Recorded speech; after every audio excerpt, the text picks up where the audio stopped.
Hello everyone. बच्चों, हम economics का चैप्टर नंबर 6 देख रहे हैं, that is index numbers.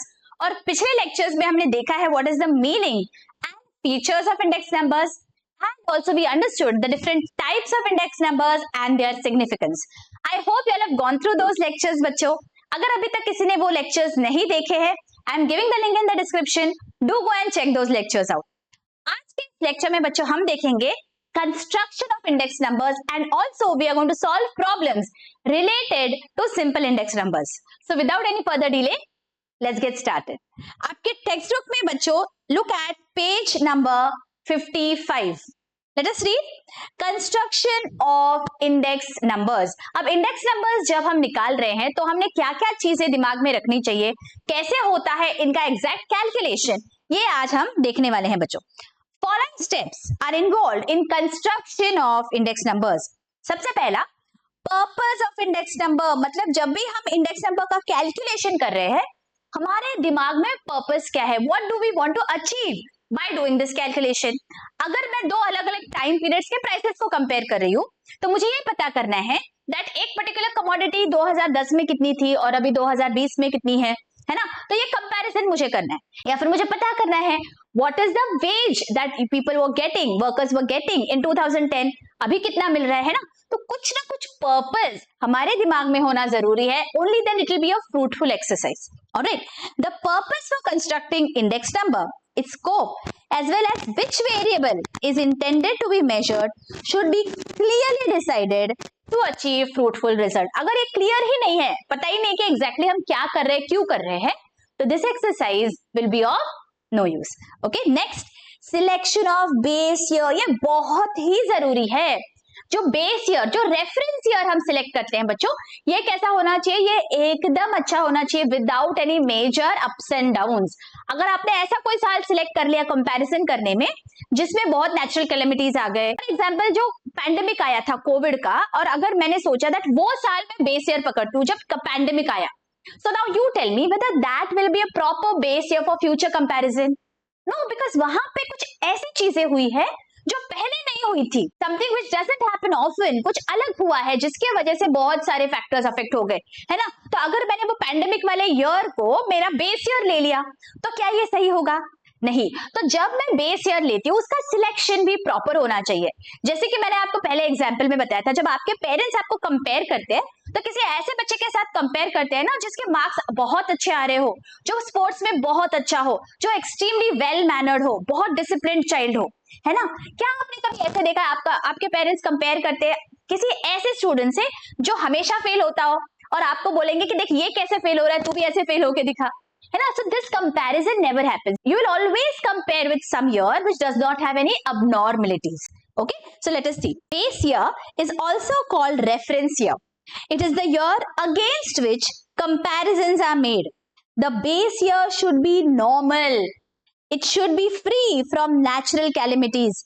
It should not be too distant in the past. Now, जब भी मैं कंपैरिजन कर रही हूँ प्राइसेस का, I also want to understand ना, मुझे पॉलिसीज भी फ्रेम करने हैं। मैं आज 1950 के प्राइसेस से अगर कंपेयर करती हूँ तो मेरे लिए कुछ पॉलिसीज फ्रेम करना बहुत मुश्किल हो जाएगा, because it is too distant in the past, है ना?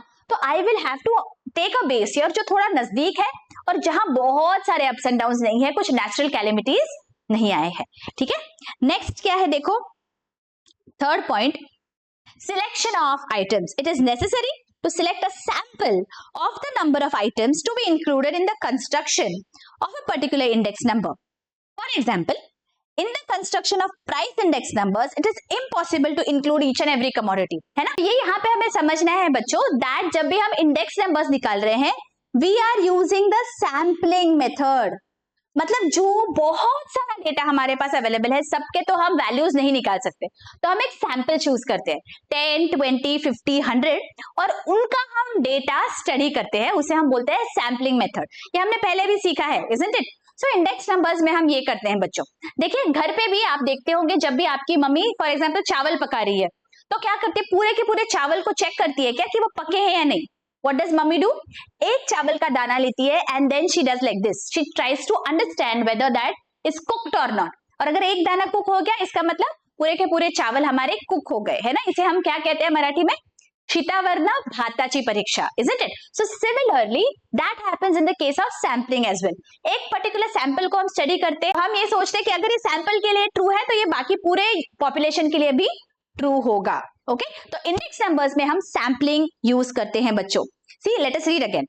For example, in the construction of price index numbers, it is impossible to include each and every commodity. है ना? The commodities are to be selected should represent the tastes, habits and customs of the people. Besides this, only standardized or graded items should be included to give better results. है ना? अगर हम जो वो sample choose करेंगे, वो sample कैसा होना चाहिए? It should be a representative sample. ऐसा sample होना चाहिए तो पूरे बाकी population को represent कर रहा है. अगर वो sample सही नहीं है तो obviously it is going to impact our result, है ना? तो देखो बेस ईयर सिलेक्ट करना कितना जरूरी है, प्रॉपर सैंपल सिलेक्ट करना भी उतना ही जरूरी है. Okay, next, selection of price quotations. Prices of selected commodities में vary from place to place, shop to shop etcetera. Therefore, it is desirable that price quotations should be obtained from an unbiased price reporting agency. To achieve accuracy, proper selection of representative places and persons is required. तो again जो prices होते हैं बच्चों, वो products के अलग अलग markets में चेंज होंगे, अलग अलग शॉप्स में चेंज होंगे, तो आप कौन सी प्राइस कंसिडर करोगे? ये बहुत ज्यादा कंफ्यूजन हो सकता है. तो इसीलिए आपको क्या करना है? एक अनबायस्ड प्राइस रिपोर्टिंग एजेंसी को हायर करना है, and that agency will ensure that वो प्रॉपर प्राइसेस हमें दे for our study. Alright, next, choice of a suitable average.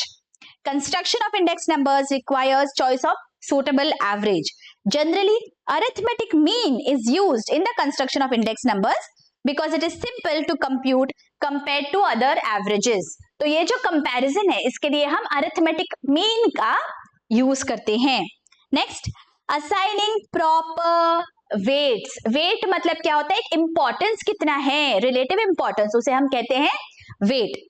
Weight refers to the relative importance of different items in the construction of an index number. है ना? हम बहुत सारे यहाँ पे commodities का प्राइस निकालेंगे, चावल का निकालेंगे, राइस का निकालेंगे, शुगर, जैगरी एटसेट्रा, है ना? तो इनका वेट क्या है ये भी समझना जरूरी है. इंपॉर्टेंस, फॉर एग्जाम्पल कमोडिटीज चाहिए जो एक हाउस होल्ड के किचन में यूज होते हैं फॉर 1 month, तो I have to understand not just the price but also the quantity, है ना? फॉर एग्जाम्पल 2000 में 5 kg राइस लगता था, अभी 2024 में 7 किलो राइस लग रहा है ना, for 1 month. So I have to understand the price of 2000 and the quantity in the year 2000 and the price in 2024 and the quantity in 2024. तो जो ये क्वांटिटी में बदलाव आता है ना, उसे हम बोलेंगे these are the weights. Okay, ये कितना इंपॉर्टेंस है. फॉर एग्जाम्पल राइस 5 किलो लग रहा था, घी 1 किलो लग रहा था, चावल 10 किलो लग रहे थे, है ना? तो ये क्या है? अलग अलग वेट्स है. It is not physical weight, है ना? ये जो वेट हम बोलते हैं वजन, वो नहीं है. दिस इज टू अंडरस्टैंड कि उसका रिलेटिव इंपॉर्टेंस क्या है हमारे इंडेक्स नंबर्स के फॉर्मुलेशन में. ऑलराइट, आगे पढ़ते हैं. Weights are of 2 types, quantity weights and value weights. Since all items are not of equal importance, by assigning specific weights, better results can be achieved. है ना? तो सारे के सारे जो आइटम्स होते हैं उनका इक्वल इंपॉर्टेंस नहीं होता है, तो इसीलिए वेट करना बहुत जरूरी है कि कितना वेटेज होगा हमारे इंडेक्स नंबर्स के कैलकुलेशन में. Alright, and next, selection of N appropriate formula. तो फॉर्मूला का सिलेक्शन भी प्रॉपर होना जरूरी है. Various formulae are derived for the construction of index numbers. Choice of a suitable formula depends upon the purpose of index number and availability of data. Okay? तो proper formula आपने select करना है. These are the 7 points for construction of index numbers. I hope आपको समझ गए हैं बच्चों that जब भी आप index numbers निकाल रहे हो तो क्या-क्या चीजें आपने दिमाग में रखनी चाहिए. और अब हम आगे बढ़ते हैं हमारे actual calculation में बच्चों. 2 प्रकार से हम कैलकुलेट करते हैं index numbers, simple index numbers and weighted index numbers. Okay, simple as the name suggest, यहाँ पे आपको एकदम सिंपल कैलकुलेशन होगा, कोई वेट्स अटैच नहीं होंगे. एंड वेटेड इंडेक्स नंबर में आपको वेट्स के साथ कैलकुलेशंस करने हैं. ठीक है, आज के इस लेक्चर में हम सिंपल इंडेक्स नंबर को समझने वाले हैं बच्चों. Let us move to the next page. Simple index number, यहाँ पे 3 प्रकार के सिंपल इंडेक्स नंबर्स कैलकुलेट करेंगे हम. Price, quantity and price into quantity, that is value index number. पहला वाला प्रॉब्लम देख लेते हैं, प्राइस इंडेक्स नंबर. देखिए फॉर्मूला बहुत ही इंपॉर्टेंट फॉर्मूला है ये और बहुत ही ज्यादा इजी है. It is measured as price index number. कैसे लिखते हैं हम? P01 या इसे हम बोलते हैं P01 भी बोलते हैं. ओके, दैट इज, अब ये याद करिए साइन कौन सा था, हमने मैथ्स में सीखा है, summation of P1 upon summation of P0 into 100. Extremely simple हो गया हमारा formula, summation P1 upon summation P0 into 100. अभी P1 मतलब हमारा करंट ईयर और P0 मतलब हमारा बेस ईयर. तो हमने क्या किया, बेस ईयर को डिनोमिनेटर में रखा है और करंट ईयर को न्यूमरेटर में रखा एंड उनका सम लिया सारे प्राइसेस का, मतलब टोटल किया एंड उसे हमें मल्टीप्लाई किया 100 से. Very very easy. Alright, let us see हमारा ये प्रॉब्लम. यहाँ पे क्या दिया गया है, कमोडिटीज है ABCD. ओके, सेकंड कॉलम में prices in 2010 that is the base year और थर्ड कॉलम में current year prices in 2015. Alright, अब हमें क्या करना है, बहुत ही आसान है, बस हमें टोटल लेना है, as simple as that. P0 का टोटल लेंगे और P1 का टोटल लेंगे, चारों कमोडिटीज का मिला के. So 20 plus 60 plus 100 plus 40. So summation P0, summation मतलब total, is 220. Similarly summation P1, जो चार प्राइसेस है 2015 के, उनकी टोटल आ गई 300. अब मुझे क्या करना है, मुझे 300 को डिवाइड करना है 220 से and multiplied by 100. Simple. What did I do, 300 was P1 का समेशन, 220 is P0 का summation multiplied by 100. This gives me 136.36. Okay, so what is my index number? 136.36. अब ये तो नंबर हो गया ना, बट आप बोलोगे हाउ विल आई अंडरस्टैंड, इसका मतलब क्या है? तो देखिए बच्चों, इसका मतलब ये है दैट 2010 में जिस चीज की प्राइस 100 थी, आज 2015 में उस चीज की प्राइस अराउंड 136.36 हो गई है. So this is the increase in the price, या मैं इसे कह सकती हूँ there is a 36.36% increase in the prices. Why 36.36? मतलब स्टार्टिंग पॉइंट ही 100 है ना हमारा. सो 100 पहले था, अब 136 हो गया. तो इंक्रीज कितना है पर 100%, मतलब पर 100 36.36 इंक्रीज है. This is just for your understanding कि ये इंडेक्स नंबर को हम समझेंगे कैसे, how are we going to analyse it. Okay, तो हमेशा इसमें से 100 को माइनस कर दो. 36.36% increase in the prices as compare to the base year. Okay, are you understanding हमने क्या किया और इसको समझना कैसे है? ठीक है, now let us move to the next index number, that is quantity index number. Price में हमने क्या किया, summation P1 upon summation P0. तो बस यहाँ पे अभी क्वांटिटीज को करना है. अगेन वेरी वेरी सिंपल, क्या करना है, summation Q1 upon summation Q0 into 100. Again the formula is extremely simple. इसलिए मैं आपको बोल रही हूँ बच्चों, ये चैप्टर बहुत इजी है, तो इसे आप इग्नोर मत करिए, एंड तक सारे प्रॉब्लम्स देख लीजिए और मार्क्स आपके जेब में कर लीजिए. तो summation Q1 upon summation Q0. So let us look at the second problem here. Construct a quantity index number using simple method from the given data. 3 columns हमारे पास है. कमोडिटीज, अगेन 4 कमोडिटीज है. Quantity in 2000, वो base year है तो वो Q0 हो गया. Quantity in 2001 is the current year, तो वो Q1 हो गया. अब क्या करना है, चारों क्वांटिटीज को ऐड करना है. Simple. So 30 plus 55 plus 90 plus 35 that gives me 210. तो ये समेशन Q0 हो गया और समेशन Q1 भी मैंने निकाल लिया उसी तरह से. और बस मुझे अभी क्या करना है, डिवाइड कर देना है. 280 अपॉन 210 into 100.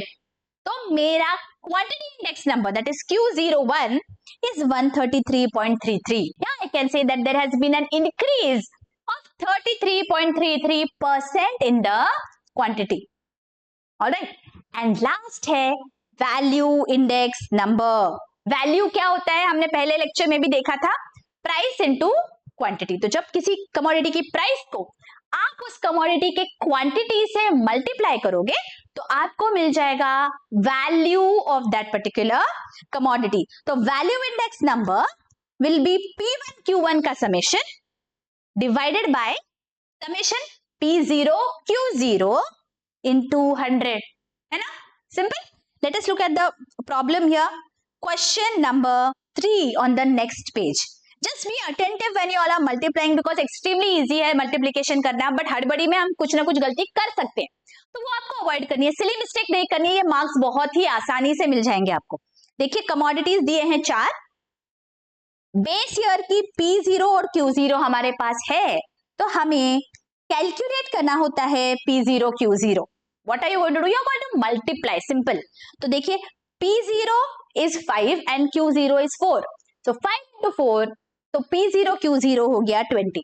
ओके, इसी तरह हर कमोडिटी के लिए आपको निकालना है एंड आपको इस कॉलम की टोटल करनी है, यहाँ पे वो आ गई 100. Similarly for the current year, आपको प्राइस दी गई है अलग से, क्वांटिटी दी गई है अलग से, आपको अगेन उनको मल्टीप्लाई करना है, याद रखो मल्टीप्लाई करना है। Okay, so 20 into 10 is 200. इसी तरह सारे कमोडिटीज का निकाल के टोटल ले लेंगे 880. अब हमारा वैल्यू इंडेक्स नंबर क्या हो जाएगा? P1 Q1 का summation divided by summation of P0 Q0, तो 880 divided by 100 and multiplied by 100. तो यहां पे हो जाता है हमारा value index number is 880. Getting it? Are you understanding कि हमने ये कैसे किया है बच्चों? ये बहुत ही आसान कैलकुलेशंस है। 3 हमारे पास फॉर्मूले हैं इन सिंपल इंडेक्स नंबर्स। हमने price, quantity and value index numbers यहाँ पे कैलकुलेट किए हैं।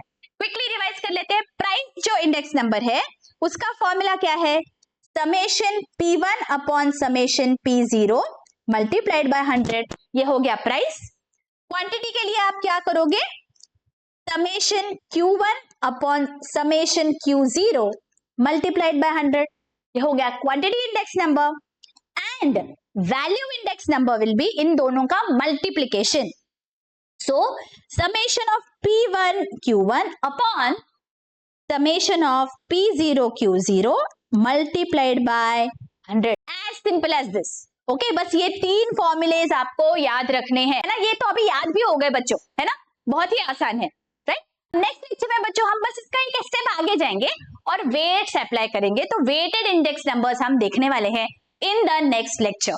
आई होप यहां तक आपको अच्छे से समझ गए हैं बच्चों लेक्चर्स, और अगर ये कैलकुलेशन अच्छे से समझा है, do show your appreciation by hitting the like button and by commenting in the comment section, and also don't forget to share these lectures with your friends and colleagues.